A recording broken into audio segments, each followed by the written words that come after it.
Russia claims that several Ukrainian drones were detected in its territory, including one in the Moscow region. The UK's Prime Minister says he's over the moon after striking a new agreement with the EU over the Northern Ireland Protocol.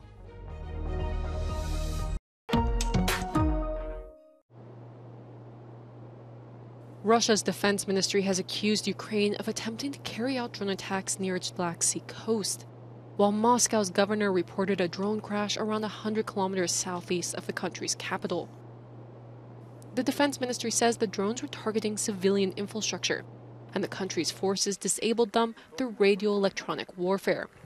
Russian regions bordering Ukraine are reportedly regularly targeted by Ukrainian drones. St. Petersburg's airport was closed Tuesday morning after detecting an unidentified flying object. According to Russian media, it came from the Gulf of Finland, and the authorities sent several fighter jets to intercept it. The Kremlin says Russian President Vladimir Putin is aware of the situation in his hometown of St. Petersburg.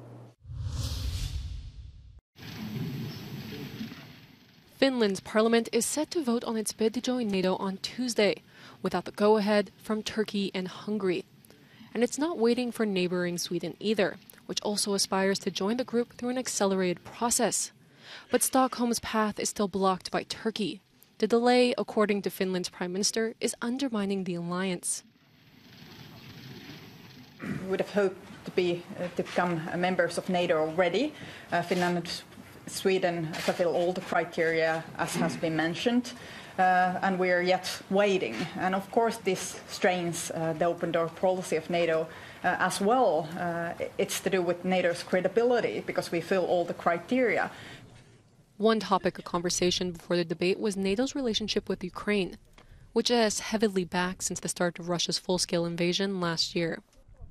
NATO allies have agreed that Ukraine will become a member of our alliance, but at the same time, that is a long-term perspective. What is the issue now is to ensure that Ukraine prevail as a sovereign independent nation, and that therefore we need to support Ukraine. After Russia's invasion of Ukraine, Finland and Sweden decided to turn the page on their policy of military non-alignment and applied for NATO membership. However, Ankara wants the two countries to crack down on alleged Kurdish militant groups. Budapest has approved the applications in principle, but it argues the ratification will take some time. Joy in Westminster, as British Prime Minister Rishi Sunak has struck an agreement with the EU over the Northern Ireland Brexit Protocol. Sunak argues that it will restore and safeguard the sovereignty of the UK, the main complaint of his detractors. I'm over the moon that yesterday we managed to have a decisive breakthrough with our negotiations with the EU, reached agreement, the new Windsor framework, that I think is an extraordinary positive step for Northern Ireland, and it represents, as the European Union President herself said, a historic moment for us to move forward and resolve some of the difficulties.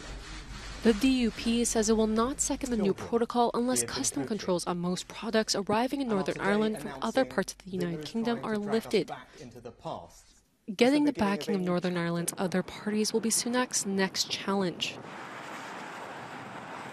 If the DUP gives it the go-ahead along with the backing of Tory Brexiteers, power sharing can resume. Relations between London and Brussels will have been rid of one of its biggest obstacles.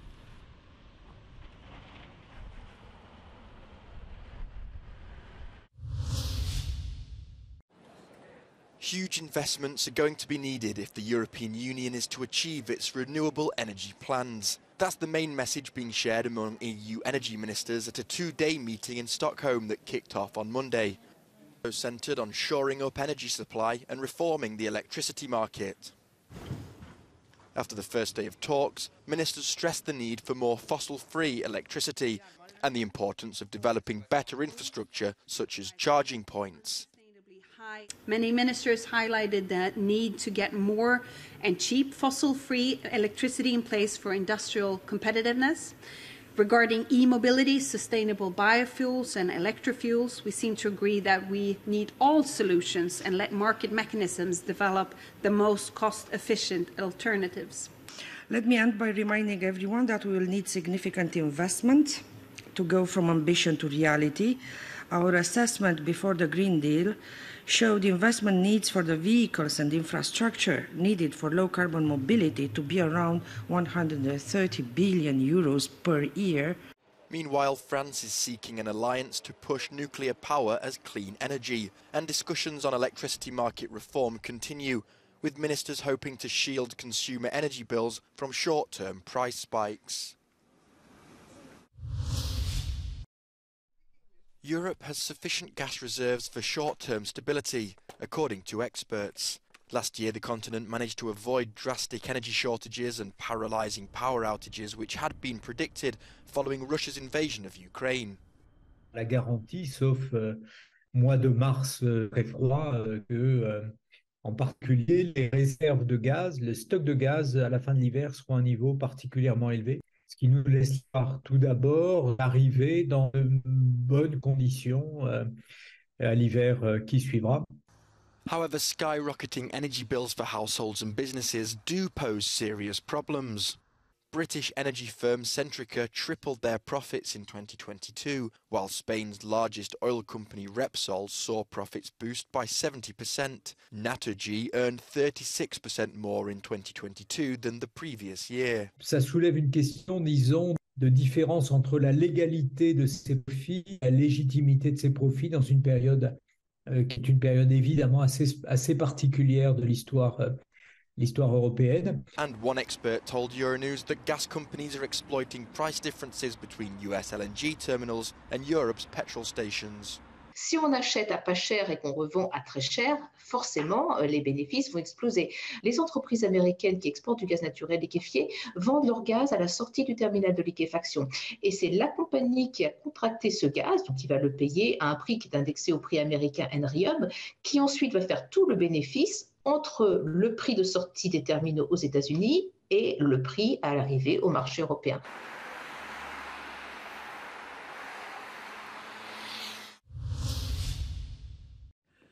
Euronews has spoke to French filmmaker Michel Hazanavicius, following on from his meeting with Ukraine's President Volodymyr Zelensky. Hazanavicius is the ambassador of the United 24 project, launched to help with the rebuilding of Ukraine.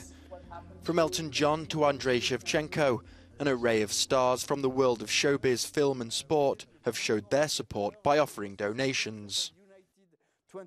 Cette plateforme United 24, c'est une plateforme de récolte de fonds. Donc vous pouvez donner des dons. Voilà, c'est très très simple. Vous tapez United 24 et vous allez tomber dessus. On peut donner des dons dans 3 catégories, soit pour une aide financière militaire, soit médicale, soit reconstruction. The collection will be used for reconstruction work on a building in Irpin, in the suburbs of Kyiv, which was completely destroyed by Russian forces. During his recent trip to the war-torn country, Hazanavicius was struck by the attitude of the Ukrainians. J'ai rencontré un président qui est à la fois très accessible, comme tous les Ukrainiens que j'ai rencontrés, qui n'a pas oublié le sens de l'humour, qui n'a pas oublié d'être drôle, qui continue à avoir une vie. J'ai trouvé qu'il y avait dans cette ville ou dans ce pays, ce que j'en ai vu, et chez ce président, une pulsion de vie énorme. Voilà, on n'est pas, comment dire, avec des passions tristes. C'est des gens qui sont dans la vie et qui se battent pour cette vie-là, et c'est admirable.